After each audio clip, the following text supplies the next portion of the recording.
안녕하세요. 오랜 친구가 하나 있었던 70대 남자입니다. 제겐 아주 친한 철호라는 고향 친구가 있었어요. 푸근한 덩치만큼이나 마음도 따뜻하고 넓은 정말 좋은 녀석이었죠. 힘든 세월도 좋은 세월도 함께 동고동락했던 그 녀석과의 우정이 전 정말 영원하길 바랬습니다.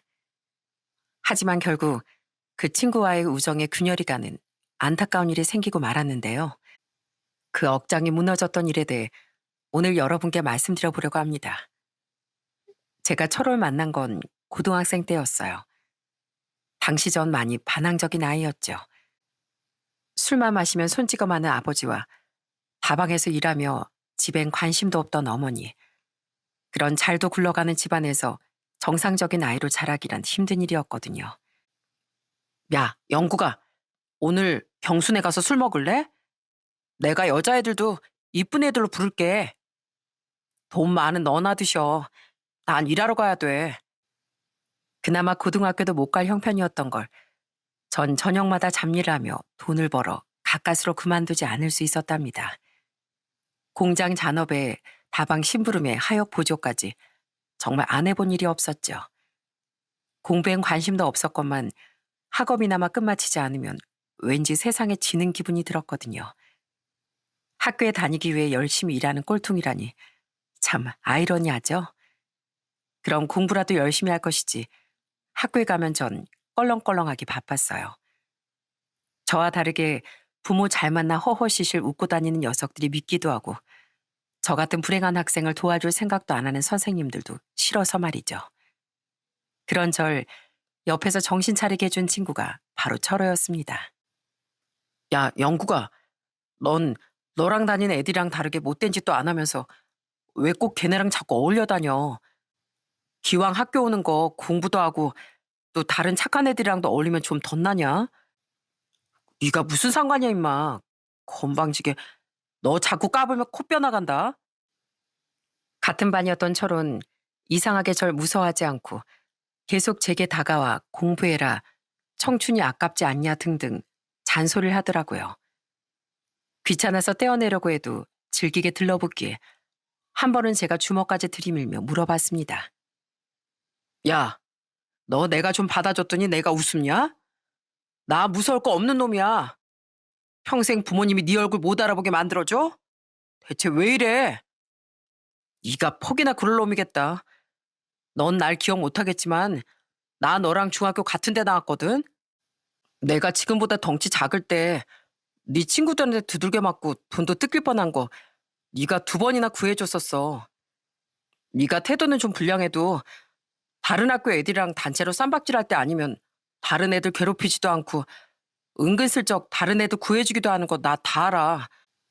너한테 고마운 거 나도 너 정신 차리게 해주는 걸로 갖고 싶어서 그랬다. 왜? 알고 봤더니 철은 제게 도움을 받은 적이 있었다고 합니다. 실은 전 약한 애들을 괴롭히는 일을 정말 싫어했거든요. 하도 아버지에게 얻어맞던 기억 때문에요. 기억은 못했었지만 그런 제가 철호도 도와줬던 거죠. 당황해서 흠칫거리던 제게 철은 눈을 똑바로 쳐다보며 말하더라고요. 야, 내가 좀 알아봤는데 너 학교 다닌다고 맨날 방과 후에 일하러 다닌다며? 그 돈 아깝지도 않냐?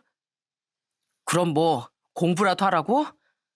내가 너네 같은 새님들처럼 대학 갈 돈이나 집에 있는 줄 아냐? 나도 대학 가고 그럴 형편 안 되거든. 그래도 공부는 해서 남 주는 게 아니잖아. 머리에 뭐라도 들어있어야 커서 가난하게 안 살지. 넌 세상에 꽤나 억울한 게 많나 본데 어른 돼서도 안 억울하게 살고 싶으면 정신 차려 임마. 너처럼 착한 놈은 착실하게 사는 게 더 어울려. 그 누구도 제게 착하다, 열심히 살아라라는 말을 해준 적이 없었답니다. 그래서인지 그 녀석의 말이 너무 크게 제 마음을 울리더라고요. 그 뒤에도 그 녀석은 계속 절 졸졸 쫓아다녔고 전 고마운 그 친구에게 마음을 열기 시작했어요. 저는 불량한 친구들을 멀리했고 친구를 따라가기 힘들던 공부에도 노력을 더하게 됐죠. 친구는 시험 기간이면 아예 절 자신의 집으로 데려가 공부시키기도 했답니다. 이철호, 엄마가 너 쟤랑 놀지 말라고 했지? 다른 모범생 애들도 많은데 왜 저런 껄렁껄렁한 애들이랑? 아휴, 친구의 어머니는 절 탐탁지 않아 하셨어요. 친구의 아버진 그래도 절 보며 웃어주셨지만요. 친구는 어머니 반대에도 꿋꿋이 절 집에 데려갔고 전 절 별로 안 좋아하던 친구의 어머니에게서 그래도 제가 받아보지 못한 어머니의 정이 느껴져 친구의 집에 가길 좋아했죠. 이후 성인이 된 전 바로 취직을 한 뒤 집을 나왔습니다. 그 길로 부모와의 인연은 끊었어요. 제가 그러든 말든 부모님은 신경도 쓰시지 않았지만요. 친구 또한 집안 형편 때문에 대학에 가지 않았고 그렇게 우린 직장인이 되어 쭉 두터운 우정을 나누었답니다. 그런데 친구가 26살이 됐던 해 친구의 집 형편이 많이 어려워졌어요. 어쩌냐 영구가. 나 이제 가장이다. 그나마 여동생 시집은 보내고 난 뒤에 아버지가 가셔서 다행이라고 어머니가 그러시더라고. 친구의 아버진 갑작스런 뇌출혈로 세상을 떠나셨습니다. 친구는 가장이 되어 혼자 어머니를 돌보며 살게 됐죠. 친구의 어머니는 충격으로 알아누우셨는데 전 그런 어머니가 걱정되어 친구 집에 자주 찾아갔었어요. 어머니, 오늘 몸은 좀 어떠세요? 제가 조기 좀 사왔어요. 고기를 드셔야 힘이 나죠. 고맙다, 영구가. 내가 어릴 적엔 널 참 안 예뻐했었는데 이렇게 좋은 애인 줄 알았으면 더 예뻐해 줄 걸. 정말 미안하구나. 에이, 말은 그렇게 하셨으면서 간식도 다 챙겨주시고 저 저녁도 챙겨 먹여주셨잖아요. 미안하다 말 하지 마시고 얼른 쾌차만 하세요. 철호가 어머니 걱정 얼마나 한다고요. 전 친구를 형제처럼 생각했기에 그 녀석의 어머니 또한 제 부모님처럼 생각했던 겁니다. 이후 친구와 전 1년 터울로 결혼을 했어요. 제가 먼저 결혼한 뒤 친구가 제 뒤를 이었죠. 친구의 어머니는 친구의 결혼 2년 뒤 눈을 감으셨는데 전 친구와 함께 임종까지 지켜드렸답니다. 그때 어머니는 제 손을 잡고 이렇게 말씀하시더라고요. 영국이 네가 있어서 그래도 우리 철호가 덜 외롭겠구나. 고맙다 영국아. 앞으로도 우리 철호랑 잘 지내다오. 이런 저뿐만 아니라 친구 또한 절 많이 챙겨주었습니다.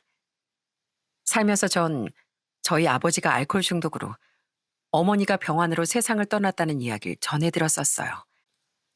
하지만 끝까지 장례식장에 가지 않았는데 어머니가 돌아가신 뒤 친구가 제게 이러는 겁니다. 나 사실 너희 아버지 돌아가셨을 때도 이번에 어머님 돌아가셨을 때도 다녀왔다. 하도 네가 안 간다고 고집부리게 나라도 다녀왔어. 뭐? 네가 왜? 어차피 장례는 부모님 형제자매가 다 치러줬는데 그 인간들 끝까지 나한테 미안한 마음 한 점 없었다더라. 그래서 안 간 거야. 알아. 그냥 자식이 너 대신이지 뭐. 그래도 원망스러워도 부모인데 부모 가는 길까지 안 지켜보면 자식이 너한테 죄라도 올까 봐. 그래서 가서 다음에 우리 영국이 다시 만나면 꼭 사과해 주세요. 하고 마음속으로 부탁드리고 왔어. 너도 우리 부모님 돌아가실 때 장례 내내 다 자리 지켜주고 우리 어머니 돌아가실 때까지 정말 잘해줬었잖아. 나도 너한테 뭐라도 해주고 싶었다. 이 착한 녀석이 저도 가지 않은 제 부모님 장례식에 다녀왔더라고요. 고맙기도 하고 뭐라 형언할 수 없는 먹먹함이 몰려와 눈물이 쏟아지고 말았죠. 이렇게 우리의 우정은 정말 깊고 끈끈했습니다. 결혼 후 전 아들을 하나 낳았고 친구는 저희 아들보다 2살 어린 딸 하나, 그 아래로 아들 둘을 낳았습니다. 부부끼리 자주 모였기에 아이들도 어릴 적부터 자연스레 자주 만나게 됐는데요. 친구의 아들 녀석들은 저희 아들을 형 하며 잘 따르더라고요. 나이 차이가 좀 났건만 저희 아들도 동생이 생겨 좋은지 친구 아들들에게 아주 살갑더라고요. 그리고 맞이었던 친구의 딸은 어릴 적부터 좀 깍쟁이였는데 깍쟁인 만큼 야무지기도 야무져 얼마나 귀여웠는지 모릅니다. 진경아, 나중에 커서 이 삼촌 며느리 할까? 삼촌이 딸을 못 삼아도 우리 진경이 며느리 삼아서 엄청 예뻐해 줄 수 있는데. 저희 아들이 친구의 딸 또한 아주 귀여워했기에 우린 농담 삼아 나중에 사돈이 되자는 이야기를 했었습니다. 아내들도 호호 웃으며 농담 삼아 서로를 사돈이라고 부르기도 했고요. 아내들끼리도 서로 친했거든요. 사는 동네가 차로 20분 거리로 그렇게 멀진 않다 보니 아내들끼리 가끔 만나 수다도 떨고 함께 장도 보곤 하더라고요. 그렇게 아이들을 키우며 부모인 우리의 삶도 계속 변해갔습니다. 전 차곡차곡 모은 돈으로 관광버스 사업을 시작했어요. 전 여러 일을 전전하다 화물차 운전도 했었는데 그 덕에 운수업 생태계를 좀 알게 됐습니다. 당시 버스업이 성장하던 시기라 저도 그 흐름에 올라탔던 거죠. 제 선택이 탁월했던 건지 사업은 술술 잘 풀려가더라고요. 한편 친구는 막내를 낳은 뒤 재수 씨와 함께 음식 장사를 시작하더라고요. 안타까웠던 건 친구네의 장사가 언제부턴가 많이 힘들어졌다는 겁니다. 야, 영구가 정말 미안한데 나 어떻게 조금만 도와주면 안 되겠냐? 장사가 너무 안 돼서. 책임져야 할 식구가 많았기에 친구 몇 번이나 고개를 떨구며 제게 도움을 청하더라고요. 전 그런 친구에게 싫은 소리 한 번 않고 돈을 빌려줬어요. 한 번은 친구가 너무 벼랑 끝까지 몰린 것 같기에 아예 돈을 빌려주며 이번엔 갚지 말라고 말한 적도 있었답니다. 어떻게 안 갚아? 내가 지금은 이렇게 비록 힘들지만 사정 좀 나아지면 여태껏 잘 갚은 걸로도 네 신용은 충분히 알고 있어. 그냥 내가 너 도와주고 싶어서 그래. 너 왜 기억나지? 망나니처럼 살던 내 인생 네가 잘 붙들어준 거 그거 갚는다고 생각해줘라. 친구와 재수신 고생스러운 눈물을 쏟으며 고마워했습니다. 그렇게 힘겹게 살던 와중 그 착한 녀석이 사고를 제대로 쳤더군요. 지인의 부탁을 외면하지 못하고 비보증을 섰다가 그 지인이 도망을 가버렸다고 하더라고요. 결국 친구는 살던 집까지 팔아야 할 위기에 봉착해 또다시 절 찾아왔습니다. 그때 전 아내와 상의 후 아예 그 많은 빚을 갚아줬어요. 아니야, 난 그냥 급한 돈만 빌리려고 온 거야. 급한 불 끄면 그 뒤는 어쩌려고? 어차피 그놈 해외로 튄 것 같다며 철호야. 난 우선 너부터 살리고 싶다. 나한테 빌려가면 이자 같은 건 생각 안 해도 되잖아. 가족을 생각해야지, 어? 고맙다, 영구가. 내가 이 돈은 어떻게 해서든 최대한 빨리 갚을게. 천천히 갚아. 나 도망 안 가. 그렇게 빚을 갚아줬건만 엎친 데 덮친 격으로 얼마 뒤 친구는 장사까지 접게 됐습니다. 전 당장 일자리 잃은 그 녀석이 대형 면허를 딸 수 있게 도와줬어요. 그리고는 저희 회사의 운전기사로 취직시켜 주었죠. 친구가 너무 고마워하길래 전 부담 주지 않기 위해 이렇게 말했어요. 널 취직시켜야 내 돈을 갚아줄 거 아니야. 너 이제 나한테 코 깨인 거야, 임마. 그런데도 고맙긴. 이후 재수신 힘들게 남의 식당에 일을 다니다 돈을 모아 작은 김치찌개 가게 차리더라고요. 그렇게 열심히 돈을 모아 친구 내외는 무려 10여 년에 걸쳐 그 빚을 갚았습니다. 제게 이자까지 준다는 걸 억지로 거절하느라 얼마나 힘들었는지 모릅니다. 그렇게 우여곡절 많은 인생을 보내며 친구와 제가 계속 바랬던 일이 있었어요. 젊었을 때와 마찬가지로 우린 여전히 저희 아들과 친구의 딸이 맺어지길 바라고 있었거든요. 하지만 그 녀석들은 자주 가족 모임을 하는 와중에도 서로에게 관심이 없어 보였고 각자 만나는 사람도 꾸준히 있더라고요. 결국 나중엔 저와 친구는 씁쓸히 웃으며 말했죠. 어쩌냐. 우리 아들이랑 네 딸은 인연이 아닌가 보다. 그런데 이 녀석들이 사람 아주 놀라게 하는 재주가 있었더군요. 가족끼리 모임을 하던 어느 날 이 두 녀석이 글쎄 뜬금없이 결혼 발표를 하지 않았겠어요? 뭐? 누구랑 누가 결혼을 해? 저랑 진경이가요.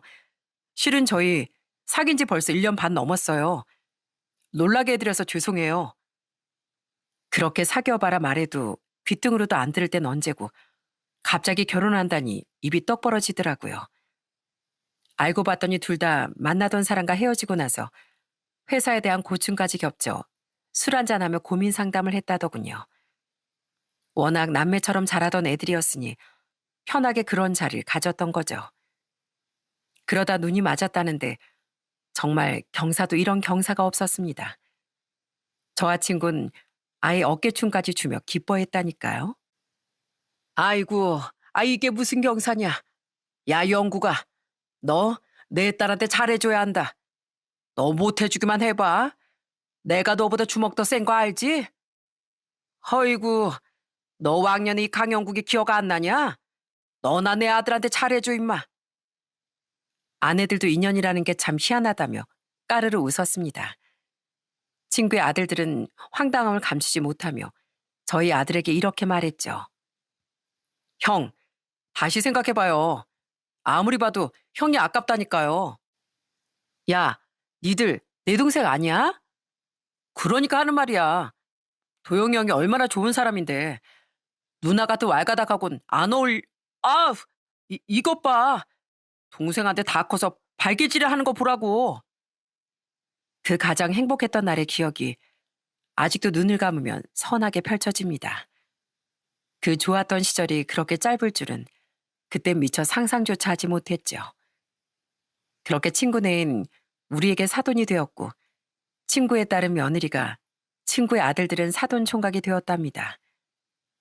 아들과 며느리는 기특하게도 자신들 힘으로 시작하고 싶다며 집을 해주고 싶다던 제 도움을 거절하더라고요.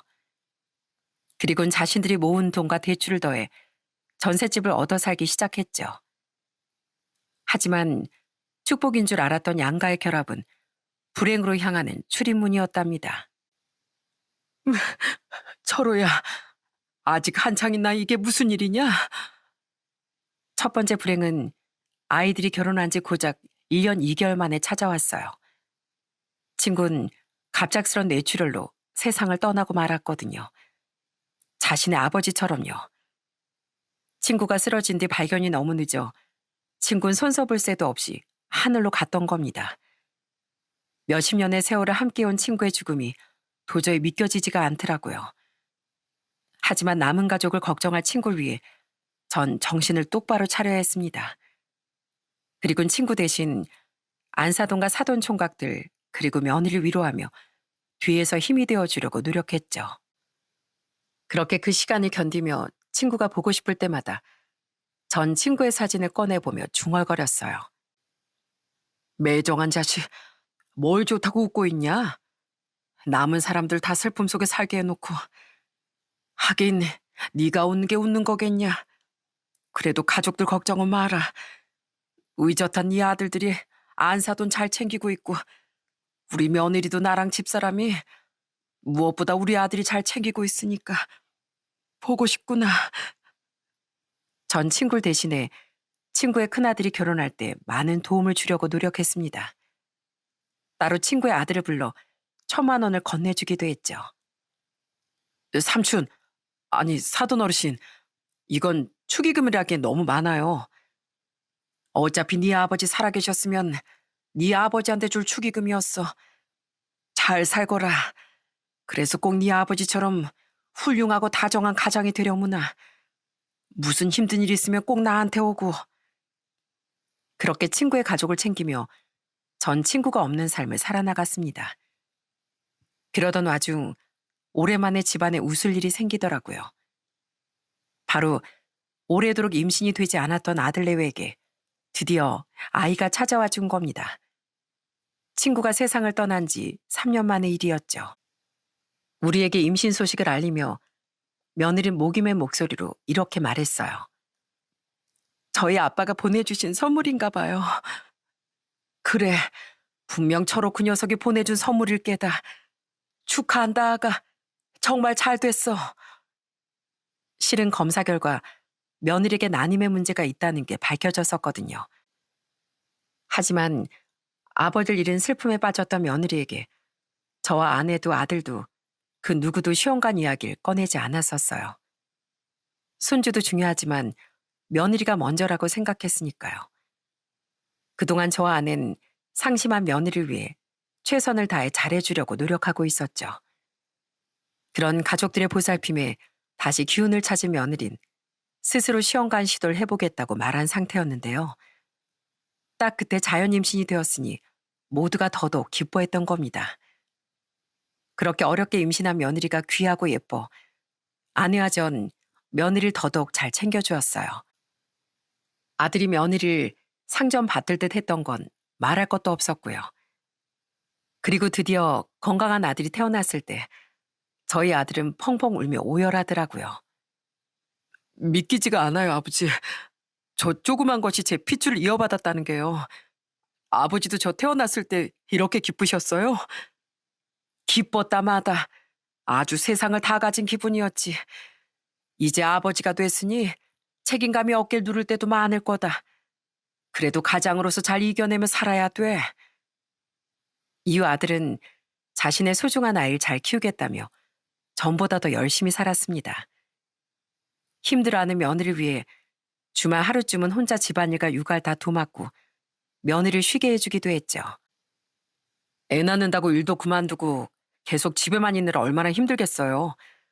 그래서 하루 종일 잠을 자든 TV를 보든 외출을 하든 마음대로 하라고 했어요. 집사람이 얼마나 힘들었으면 고맙다면서 펑펑 울기까지 하더라고요. 아내는 힘들 며느리를 위해 자신이 아이를 돌봐주겠다고도 말했습니다. 안사도 나고 네 시아버지는 일이라도 하지만 난 집에 있잖니. 내가 봐주면 둘이 주말에 데이트도 할 수 있고 평일에도 너 좀 쉴 수 있잖아. 아니에요, 어머님. 그래도 저희가 낳은 아이니까 저희가 키워야죠. 어머니께 폐를 끼칠 순 없어요. 말씀만으로도 감사해요. 하지만 착한 며느리 아들은 나이 드신 부모님을 고생시키고 싶지 않다고 말하더군요. 그렇게 스스로의 힘으로 어려운 시기를 이겨내고 서로를 위해주고 도우며 사는 아이들의 모습이 참 보기 좋았습니다. 하지만 그토록 바랐던 손주가 태어난 지 고작 5개월 뒤 또 다른 불행이 찾아왔어요. 아버님, 빨리 병원으로 좀 와주세요. 저희 남편이... 아침에 출근 준비를 하던 전 며느리 전화를 받고 그만 주저앉아 버렸습니다. 그리고는 아내와 서둘러 병원으로 달려갔지만 그곳에서 우리를 기다리고 있던 건 절망뿐이었죠. 조영아, 안 된다, 안 돼. 어떻게 부모를 두고 먼저 가버린단 말이냐. 아들은 제 친구 녀석처럼 너무 갑작스럽게 우리의 곁을 떠나버렸던 겁니다. 원인은 심장마비였다는데 왜 그런 날벼락이 하필 저희 아들에게 찾아왔는지 이유를 잘 모르겠더라고요. 그렇게 장례를 치르는 내내 우린 밥도 제대로 먹지 않고 울기만 했어요. 며느리 또한 그 갓난아기를 안고 눈물을 멈추지 못했죠. 아버님, 저 이제 어떻게 살아요? 남편 없이 혼자 애는 어떻게 키워요? 네가 왜 혼자냐? 우리도 있고 안사돈도 있잖니. 그런 며느리를 어른으로서 보듬어줘야 했건만 도무지 그럴 힘이 남아있질 않더군요. 자식 앞세우는 기분이 그토록 참담할 줄은 직접 겪어보기 전엔 상상도 못했죠. 정말 숨을 쉴 때마다 목이 턱턱 막히고 1초에도 수차례씩 날카로운 가시가 심장을 찌르는 것 같더라고요. 그렇게 아들을 보낸 뒤 며느리는 아들과 살던 전셋집을 빼고 안 사둔 집으로 들어갔습니다. 그런데 얼마 뒤 며느리가 저와 아내를 잠시 밖에서 만나고 싶다고 하더라고요. 집 말고 밖에서? 네, 아버님, 꼭 보여드릴 게 있어요. 그런 며느리 목소리가 너무 가라앉았기에 불길한 느낌이 들었습니다. 그렇게 무슨 일인가 싶어 나가봤더니 웬 낯선 여자 한 명이 며느리와 함께 저와 아내를 기다리고 있더라고요. 한참을 입을 열길 망설였던 며느린 이내 눈물을 쏟아내더군요. 그리곤 도무지 믿기지 않던 충격적인 사실을 이야기해 줬습니다. 어머님, 아버님, 실은요, 저희 애 아빠 바람 피우고 있었어요. 이 여자가 바로 그 상간녀예요. 뭐? 아니, 그게 무슨 소리냐? 너무 잘못 알고 있는 거 아니야? 도영이가 너를 얼마나 끔찍이 생각했는데. 정말 기절초풍하는 줄 알았습니다. 그 착실하고 가정밖에 모르던 녀석이 바람이라뇨? 옆에 앉아있던 상가녀란 여잔 고개를 들지도 못하고 있었죠. 며느리 눈물을 뚝뚝 흘리며 말을 이어갔어요. 정말이에요. 저 남편이 임신 막달부터 이상했던 거 눈치채고 있었어요. 그래도 설마 아니겠지 하고 애써 현실을 부정했는데 너무 의심스러워서 결국 뒷조사를 해보게 됐었거든요.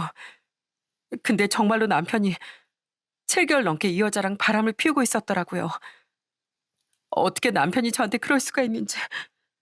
그래서 남편한테 따졌더니 글쎄 뭐라고 했는지 아세요? 바람 진 걸 잡은 며느린 저희 아들을 원망하며 따져 물었다더군요. 그런데 아들은 사과는커녕 오히려 이랬다는 겁니다. 아이, 금방 정리하려고 했어. 누가 이혼한대? 나 당신 사랑해. 우리 아들도. 그냥 요즘 당신 살도 많이 찌고 맨날 추리한 모습만 보이니까 잠깐 마음에 바람이 불었을 뿐이라고. 내가 뭐 그렇다고 애를 안 돌봤어? 당신한테 뭘 잘못을 했어? 그냥 숨통 좀 트이려고 그런 걸 가지고 이렇게 바가지 긁을 일이야? 그 착한 아들이 그랬다는데 도저히 믿기지가 않았습니다. 하지만 며느리도 착하고 좋은 아이였는데 왜 그런 거짓말을 하겠습니까? 게다가 그 옆엔 상가녀 본인까지 함께였으니 믿고 싶지 않아도 그럴 수가 없었어요. 아들은 그렇게 바로 정리하겠다는 말도 없이 뻔뻔하게 나왔고 한동안 며느린 지옥 속에 살았다고 하더라고요. 그런데 바람이 걸린 지 일주일 만에 그만 아들이 심장마비로 세상을 떠났다는 겁니다. 며느리 눈물 범벅이 되어 말했어요. 천벌받은 거예요, 그 인간. 장례식 끝나고 너무 열이 받아서 이 여자한테 전화해서 직장까지 찾아간다고 했어요. 그러니까 자기가 직접 찾아와서 빌겠다고 하더라고요. 근데 저 도저히 이걸 혼자 가슴에 묻기엔 억울해서 못 참겠다고 생각했어요. 그래서 이 여자 만나는 자리에 죄송하지만 두 분도 모신 거고요. 제발 제 억울함 좀 알아달라고요. 그리고 이렇게 삼자대면을 해야 두 분도 제 말을 믿으실 것 같았어요.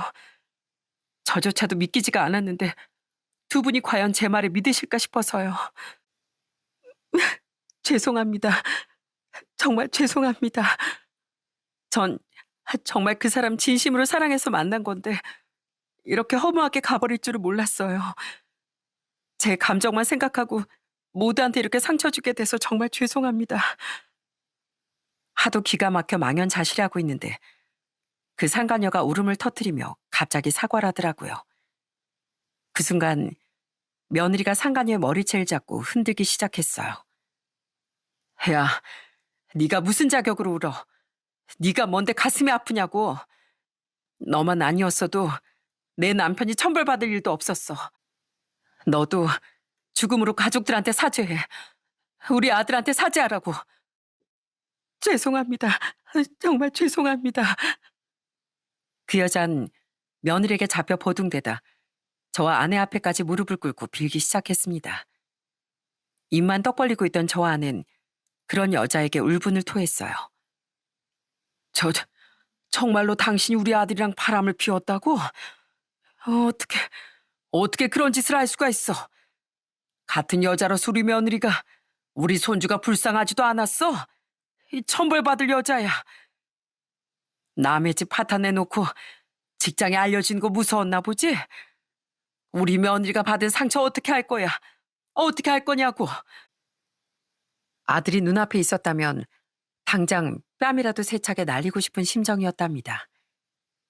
하지만 아들은 이제 세상에 없으니 그 여자에게라도 마구 화를 냈죠. 며느린 옆에서 가슴을 치며 꺽꺽 울다 거의 쓰러지다시피 하더라고요. 아이고, 애미야, 진경아. 소스라치게 놀란 저 아는 우선 그 여자를 내쫓도 보내고 며느리를 챙겼습니다.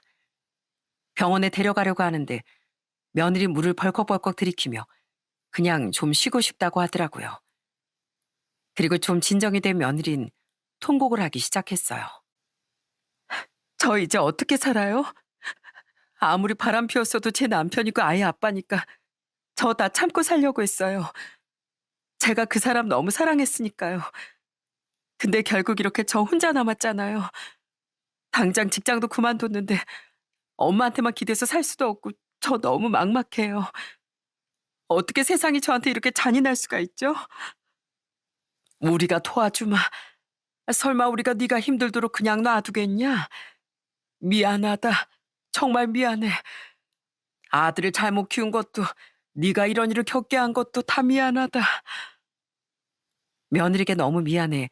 미안하다 말 말곤 어떤 말도 할 수가 없더라고요. 저 아낸 며느리 집에 데려다주며 함께 집에 들어가 안 사돈 께도 머리 숙여 사죄드렸어요. 아직 며느리가 말하지 못했던 모든 사실을 솔직하게 털어놓으면서요. 안 사돈도 조금 전에 우리처럼 경악을 하며 입을 틀어막았죠. 저, 정말 강서방이 그랬다고요? 말도 안 돼. 어떻게 다른 사람도 아닌 강서방이. 죄송합니다, 안사돈. 우리도 정말 몰랐습니다. 알았으면 진즉 그 녀석을 어떻게든 혼쭐 냈을 텐데 너무 죄송합니다. 아들이 잃은 것만 해도 절망적이었는데 아들에 대한 실망까지 겹쳤으니 아내와 제 심정은 말이 아니었습니다. 그 후 아내와 전 많이 고민했어요. 사돈댁 형편도 뻔히 알고 무엇보다 며느리에게 미안해서 어떻게든 며느리와 손주와 살 기반을 마련해주고 싶었거든요. 그래서 우린 상의 끝에 며느리에게 5억을 주기로 했습니다. 저 아내 며느리 불러 조심스럽게 말했어요. 우리가 너한테 5억 정도 보내주려고 한다. 그 돈으로 우리 손주도 잘 키우고 너도 살 기반을 마련하려무나. 그 돈이면 적어도 안 사돈 게 짐은 더해드리지 않고 살 수 있을 거다. 5억이요? 아니에요, 아버님. 어떻게 남편도 없는데 제가 그런 큰 돈을 받아요. 받아다오. 우리가 도영이 대신 너한테 이렇게라도 사죄하고 싶어 그런다. 무엇보다 우리한테 피부친 이제 네 아들 하나뿐 아니냐. 우리 손주를 위해서라도 그 정도는 해주고 싶어. 우리 도영이 일 다시 한번 정말 미안하구나. 며느린 처음엔 우리의 제안을 거절하려고 하더라고요. 하지만 아내와 제가 끝까지 고집을 꺾지 않자 끝낸 감사하다며 눈물을 흘렸죠. 그로부터 이틀 뒤 저녁 아내와 전 안사돈께 다시 사죄를 드리려 가게로 찾아갔습니다. 그런데 너무 죄송한 마음에 입이 떨어지지 않아 아내와 함께 소주를 주문해 몇 잔을 마셨어요.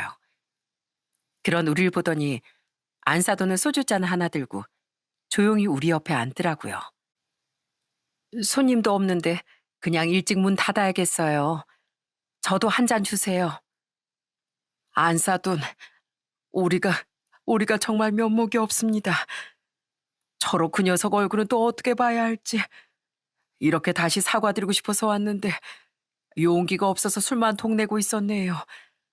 안사돈, 돈으로 용서를 구할 수 없다는 걸 알지만 저희가 내일 진경이한테 5억을 보내주려고 합니다. 진경이한테도 이미 다 말해놨어요. 그 돈으로 저희 손주 좀 잘 키워달라고 부탁했습니다. 이런 것밖에 해드릴 수 없어서 정말 죄송합니다.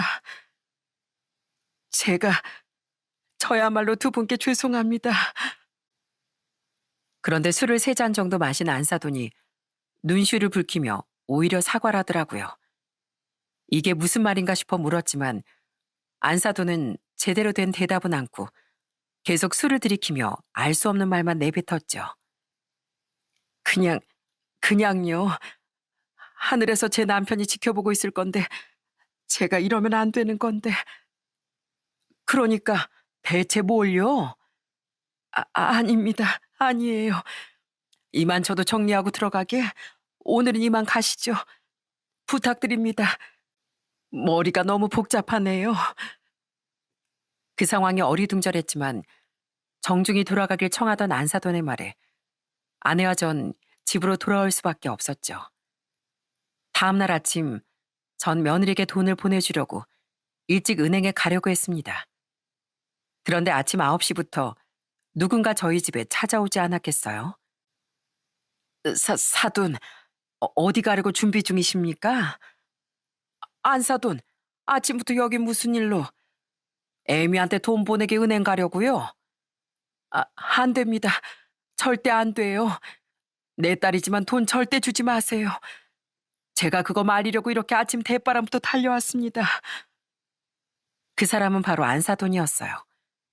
무슨 일인지 안사돈은 은행에 가려던 절 말리며 눈물까지 터뜨렸습니다. 아내도 저도 너무 놀라 우선 안사돈을 진정시켰죠. 그리고 겨우 진정된 안사돈의 입에서 나온 말은 충격 그 자체였어요.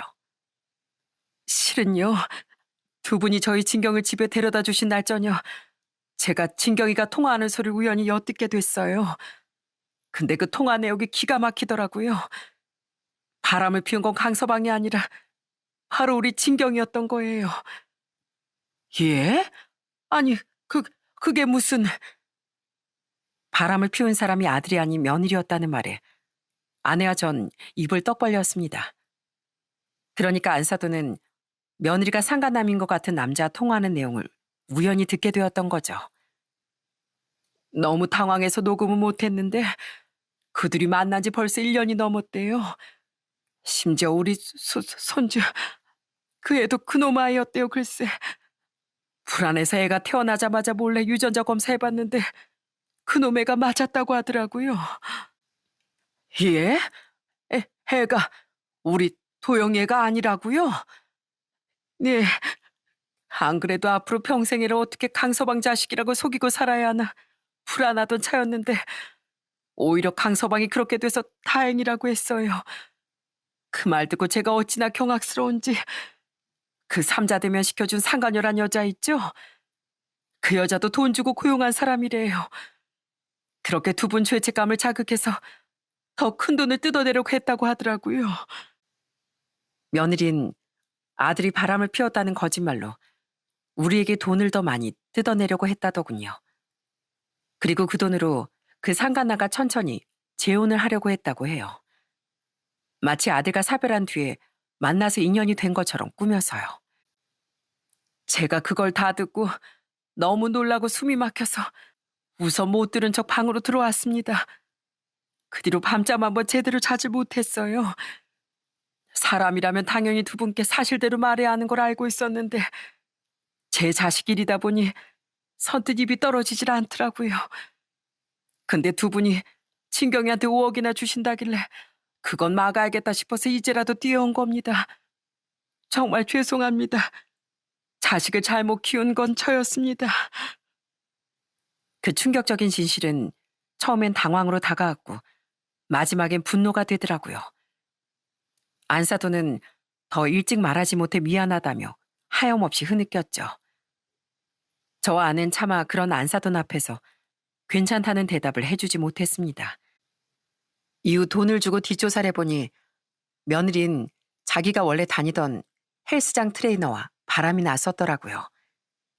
그 사실을 알자마자 전 바로 그 헬스장으로 달려가 상간남의 멱살을 잡았습니다.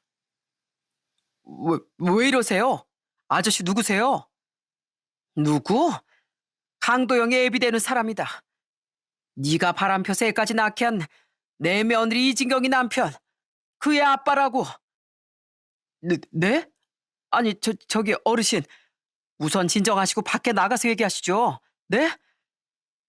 실제로 보니 그놈은 키도 크고 얼굴도 훤칠하더라고요. 차라리 인품 때문이면 모를까 그딴 외모 때문에 제 아들을 배신한 며느리 생각하니 더더욱 부하가 치밀었습니다. 전 주위의 눈치를 보던 그놈을 더더욱 망신 줬습니다. 나가? 왜? 네가 얼마나 쓰레기인지 여기 사람들이 아는 게 창피해? 그러니까 어디서 감히 유부녀를 건드려? 어디서 뻐꾸기처럼 지 자식을 내 아들 자식으로 키우게 하려고 해? 동네 사람들, 이 자식 이거 아주 인간도 아닌 놈입니다. 유부녀 회원 꼬셔서 자기 애까지 낳게 하는 버러지라고요. 아이 진짜 이것 좀 놔요. 놓으시라고요. 전 어떻게든 빠져나가려던 그놈을 초인적인 힘으로 붙들고 있었습니다. 그리곤 실컷 망신을 준 뒤에야 원통한 마음으로 피눈물을 흘리고 있던 아내와 함께 헬스장을 나와버렸죠. 그 뒤 우리가 향한 곳은 사돈댁이었어요. 안사돈과 막내 사돈 총각은 출근한 상태였고 며느리와 아이만 집에 남아 있더라고요. 아버님, 어머님. 우리에게 문을 열어준 며느린 덜덜 떨고 있더군요. 빨갛게 부어오른 뺨과 터진 입술을 보니 이미 안사돈에게 혼쭐이 난 뒤인 것 같았죠. 아니나 다를까 며느린 잽싸게 안고 있던 아이를 내려놓고 우리 앞에 무릎을 꿇더라고요. 그리고는 손이 발이 되도록 빌기 시작했습니다. 죄송합니다. 정말 죄송합니다. 저희 엄마한테 다 들으셨다고 들었어요. 저 엄마한테 정말 쌍욕이란 쌍욕은 다 듣고 이렇게 뺨도 맞았어요. 제가 두 분께 그랬으면 안 되는 건데 돈이 욕심나서 저도 모르게 정말 죄송합니다. 더 빨리 찾아뵙고 사과드렸어야 했는데 너무 무서워서 그러지 못했어요. 죄송? 죽은 우리 아들 배신한 것도 모자라 모욕까지 해놓고 죄송하단 말이면 끝나는 줄 알아? 아낸 그런 며느리의 뺨을 후려쳤습니다. 그리고는 참을 수 없는 울음을 참지 못하고 울부짖기 시작했죠. 전 그런 아내 옆에서 함께 눈물을 흘리며 며느리에게 악담을 퍼부었어요. 정말 잘못했습니다. 제가 무슨 변명을 해야 할지도 모르겠어요. 그냥 다 잘못했어요. 어떤 변명을 해야 할지 모르겠는 게 아니라 변명할 말이 없는 거겠지. 내 아들 두고 바람 피우고 누명까지 씌우려고 했던 네가 대체 무슨 할 말이 있겠냐? 어? 우리 가족은 너희 집에 그리고 너한테 정말 최선을 다했다. 근데 돌아온 거라곤 배신뿐이구나. 솔직히 말해봐. 우리 아들이 너 바람 피운 거 몰랐냐? 애가 지 자식 아닌 거 몰랐어? 알고서 너무 충격받은 마음에 심장마비까지 온 거 아니야? 아니에요, 아버님. 남편은 정말 몰랐어요. 그건 정말이에요. 난 이제 네가 무슨 말을 하든 못 믿겠다. 변하지 않는 사실은 네가 우리 아들 살아있을 때에도 죽어서도 끔찍한 고통 속에 살게 했다는 거야. 내가 경고하는데 앞으로 네 인생의 지옥뿐일 거다. 우리 아들한테 지은 죄 평생 업으로 돌려받으면서 살거라. 훌륭한 부모 밑에서 버러지로 자란 사실을 평생 죄스러워하면서 평생 가시밭길 속에 살아. 난 자면서도 죽어서도 평생 널 저주하면서 살 거다. 싹싹 빌던 며느리 얼굴에서 왜 자꾸 친구 녀석이 겹쳐 보이던지요. 그래서 더더욱 악담을 퍼부으면서도 눈물이 멈추지 않았던 것 같습니다. 죽은 자 말이 없는 법이니 아들이 며느리의 바람 사실을 알았는지 모르고 그렇게 갔는지도 모르겠어요. 하지만 중요한 건 하늘에서라도 아들이 모든 사실을 알고 피눈물을 흘리고 있을 거라는 사실이었죠. 그래서 더더욱 며느리에게 안갚음을 해주고 싶더라고요. 이후 혹시 몰라 유전자 검사를 해봤지만 정말 아이는 그 상간남의 아이가 맞았습니다. 아내와 전 바로 상간남에게 위자료 소송을 걸었어요. 그리고 며느리에게도 법적으로나마 대가를 치르게 해주었죠. 우린 소송을 통해 우선 며느리에게 넘어갔던 아들 몫의 전세보증금을 되찾아왔습니다. 또한 며느리의 외도와 친자식임이 명백히 드러난 덕분에 위자료 역시 받아낼 수 있었죠. 그리고 아들이 사망할 당시 며느리와 가짜 손주 앞으로 지급된 보험금 역시 부당한 수령으로 판단돼 모두 회수할 수 있었고요. 소송 과정에서 며느리 외도와 기망행위로 혼인관계가 이미 실질적으로 파탄난 상태였다는 사실을 입증해낸 덕분이었죠. 무엇보다 결정적이었던 건 손주가 아들의 친자가 아니라는 사실을 공식적으로 확인했다는 점이었어요.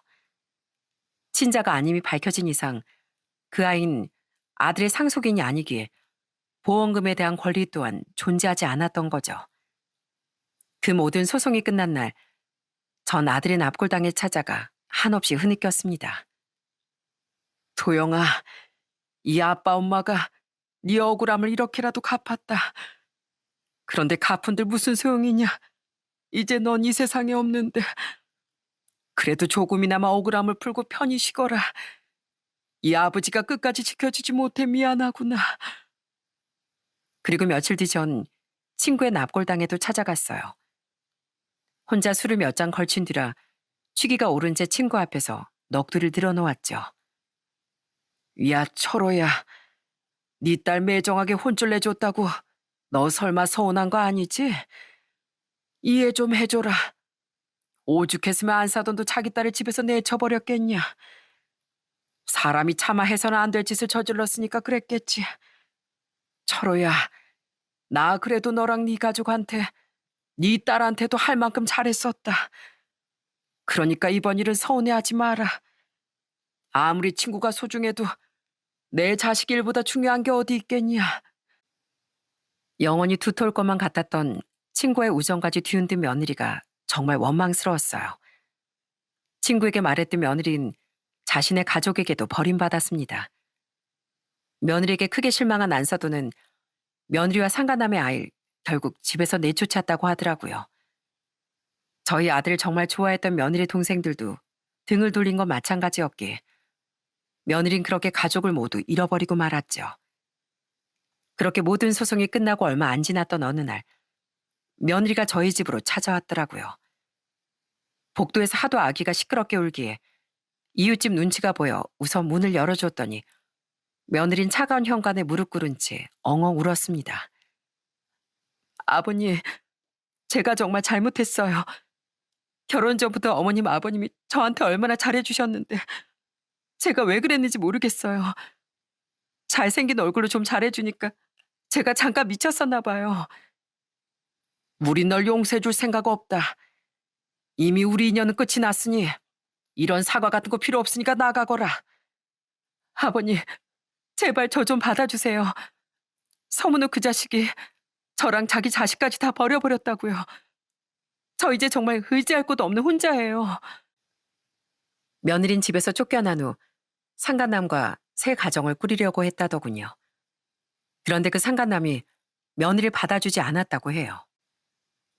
저 때문에 멀쩡하게 잘 다니던 헬스장에서도 잘리고 전보다 월급도 대우도 훨씬 못한 데로 가게 됐다면서 저도 애도 꼴도 보기 싫다고 하더라고요. 그러면서 뭘 하는 줄 아세요? 실은 전 자기가 만나던 많은 여자 회원 중 하나일 뿐이었대요. 별로 볼 것도 없는 거 자기한테 돈 펑펑 쓰니까 만나줬다가 애까지 뱄다고 해서 기절 초풍할 뻔했대요. 그래도 남편 일찍 죽고 거애까지 제가 들고 올 수 있다고 하니까 이참에 결혼 좀 해볼까 했는데 말짱 도루묵된 마당에 왜 자기가 저 같은 여자랑 살아야 되냐고 하더라고요. 그 나쁜 자식이. 며느리가 계속 양육비라도 내놓으라며 매달리자 그 상가남은 아예 이직했던 헬스장도 그만두고 잠적을 해버렸다고 합니다.